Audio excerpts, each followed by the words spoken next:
Layer misalignment is really common when it comes to doing any type of pro work when you've got multiple images that you're taking, like when you're doing professional real estate photography, and you need to blend those together, but you might have touched your camera, you might have moved around the space a little bit, and then you might have noticed that it doesn't always auto-align very well when you try to do it in Photoshop. So what I'm going to do in this episode is I'm going to show some fail-safe ways that no matter what, you can always align layers. Now I'm going to start from very simple, work my way up from there to at the very end. Then when we get near the end, there's something that will really drive home how to get fail-safe alignment every single time. But it's important to know before we get there why some of this misalignment is happening, because in some cases you can never correct it 100% if you don't take just a few simple precautions. And this isn't a matter of don't touch your camera or the tripod, and those things are important, but there's more things on some of the settings in your camera as well.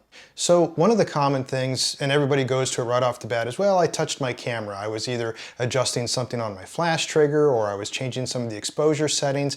But quite honestly, if you've got a really good tripod and you've got a really good tripod head, then you're probably not going to see that happen at all. And I know this from experience. As you know, I've shot thousands of homes. I worked for hundreds of clients. I do this full time, and very rarely do I ever see a problem until I start moving. And so this is what happens, and this can especially happen on carpet. Now, I'm not talking about just, oh, you'll never have a misalignment if you touch your camera. You do have to be careful about that, but you want to make sure that, yeah, you do have a really good, sturdy carbon fiber tripod and a good geared head. And I've got some recommendations to both of those down in the description for this video. With those in place, even if you touch your camera and it does move a little bit, usually it'll bounce back to the right place, because the more common thing that will cause the misalignment is when you start moving, because as you're standing near the camera and you're with the tripod, everything's steady state. It's not going to be moving. But then as soon as you lift your weight off of the floor, whether it's carpet, whether it's a raised flooring that might be off of a non-slab type built house, a lot of older houses would have just something raised off of the ground, and those things will creak and move and all that. So one way to always be sure is when you're first setting up your shot, if you're in a place, even if it's new, and especially if it's on the second floor, you'll see this because it's going to be uneven and not on a cement slab, are any of your movements moving the floor? So that's an important thing, and then know where to stand. And once again, if you're not moving around, you're probably not going to see this. But as soon as you move away from that, then you lift the flooring yourself, and your camera's gonna lift as well. The whole tripod, everything's gonna then move. So that's where most of the misalignment comes from. This is also why it's very important to realize this, is if you're doing flambient photography for real estate, for doing the pro interior work, then it's usually between your ambient shot and your flash shot, your first flash shot, where you would see this misalignment. And that's often misattributed to, well, I touched my camera because I had to change exposure settings between my ambient shot and flash shot. But more than likely it's not. It's that when you started doing your flash shots, you probably moved into the room to start flashing those flash composites that I show in other videos, my books, and my course and whatnot. So that's a little bit different. That's the fact that, yes, because you're using flash, that it's going to be different from your ambient shot, but it's not because necessarily that you were just touching your camera. If it is, you need to take a closer look at what type of tripod and head that you're using. So anyways, as you're moving then into a room, that's usually then the misalignment, but then all the other flash layers will usually stay steady state. They'll usually stay very well aligned. So a lot of times you only need to then align the ambient shot to the flash shot, at least for that first flash shot, which is important when we get into these various methods for aligning. Now, something else though to be aware of is that no matter what you do for alignment, if you are not using back button focusing on your camera to do your focusing, you could get a problem that will never be able to resolve with layer alignment no matter what you do, and that's from focus breathing. And what that is, if you're not familiar with it, that's where when a camera is focusing, the elements are moving and it's trying to get focused, and you can hear the motor whining. it'll sometimes change the focal length just a little bit, and that's real common with the zoom wide angle lenses. So let's say that you've got yourself a 16 to 35 f4 lens, doesn't matter who makes it. F4 lenses typically are the lower grade lens compared to an f2.8, and sometimes they're more subjected to focus breathing than other lenses, but that doesn't matter if you use back button focusing.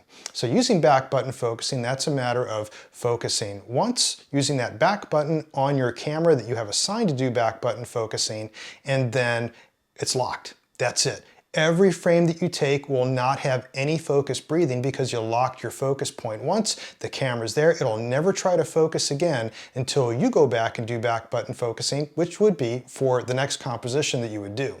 So if you're not familiar with back button focusing, I do have another video on that. Once again, information down in the description for this video.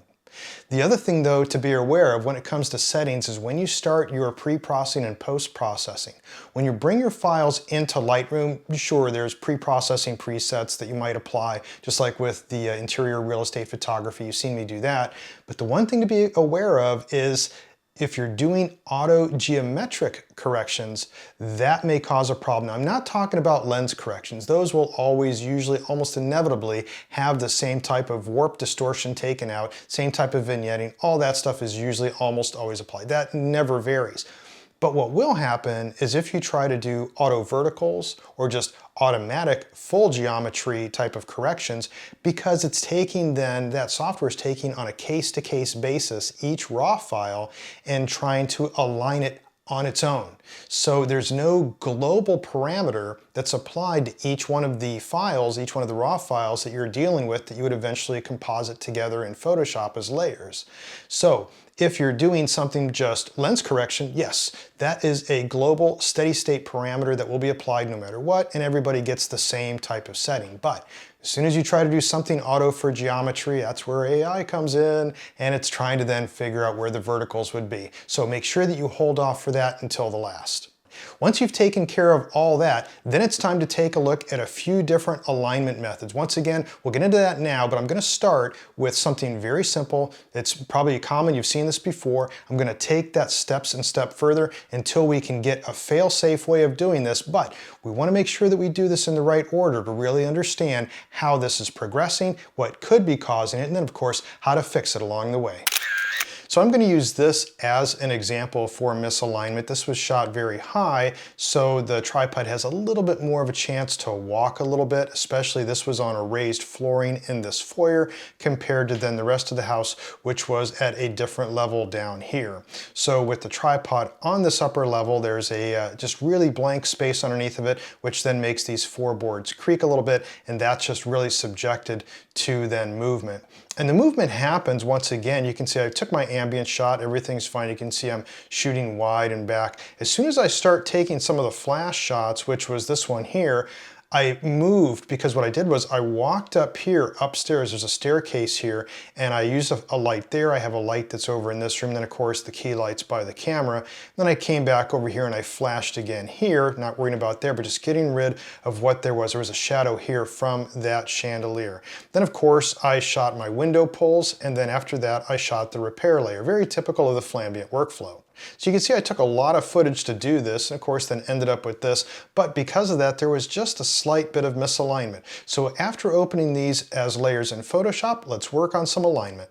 So let's zoom in here and take a look. This is the ambient shot. And before we do any flambient blending, let's just say, for instance, that we did want to do a 50-50 flambient. So I'll do that with an action, and that was where I set that ambient layer to luminosity mode and the typical 50% opacity. But as we zoom in here, it's pretty obvious that things are misaligned. We can see that when we go back and forth, turn it off and on. So this is common for what you would see. So let's go back out here.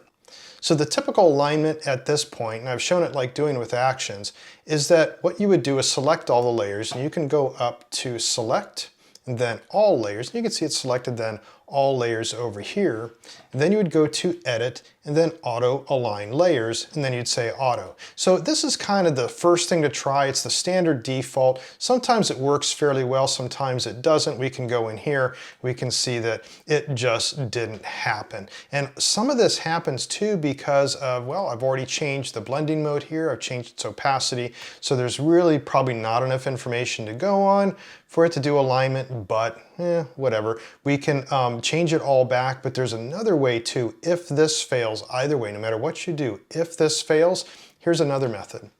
Go to the layer below it, because once again, you're going to have your flash shots below here, and these flash shots more than likely will align just fine. It's when we go from our ambient to our flash when we start moving around, and also possibly touching the tripod.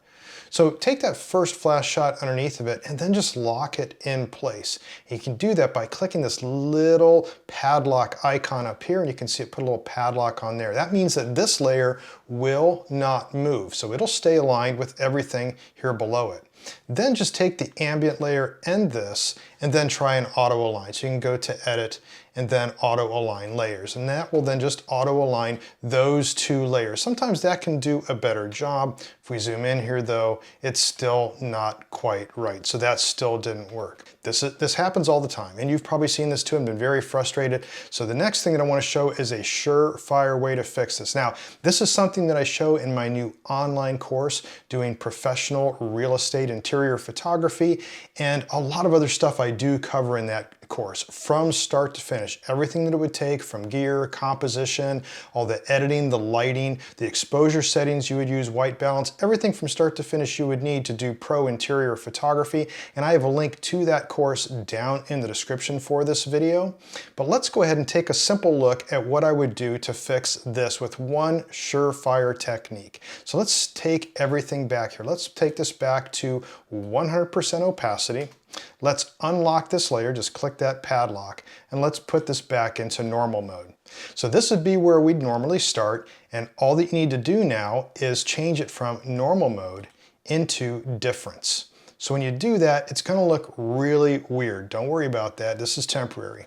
Now let's go in here, let's zoom, and what we're looking for are these bright edges. You can see this bright edge here. Let's go to 100%. You can see this bright edge here.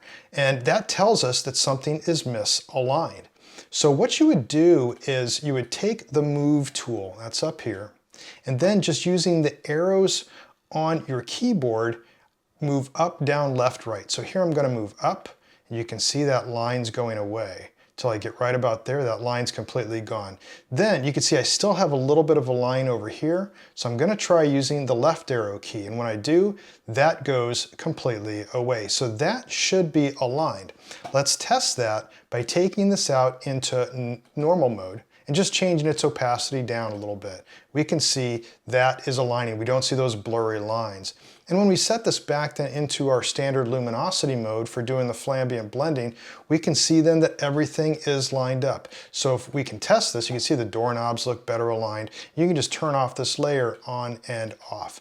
Now there's a lot of things you could do, and some of this alignment too can be a little deceiving because as you go on and off, don't forget you're seeing difference in the amount of light and shadows coming through because of ambient light. So don't be fooled, just turn it off and on. Look for a reference that won't move, like for instance the doorknobs.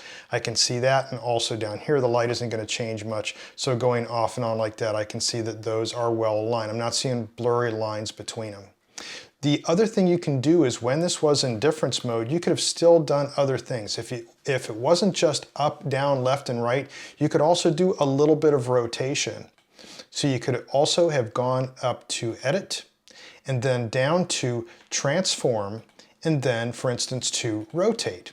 And in Rotate, you would just input into this section here small little increments of rotation and see how that works. There's no need to do distort, there's no need to do skew. All that it would be, if you're not doing focus breathing because you have back button focus that you're using, so you have no focus breathing problems, then it really is just a movement issue with usually up, down, left, right, and maybe a little bit rotation. But once you have that difference mode set, then it's easy enough to then line it yourself. And at the end of the day, once again, this photo looked like this.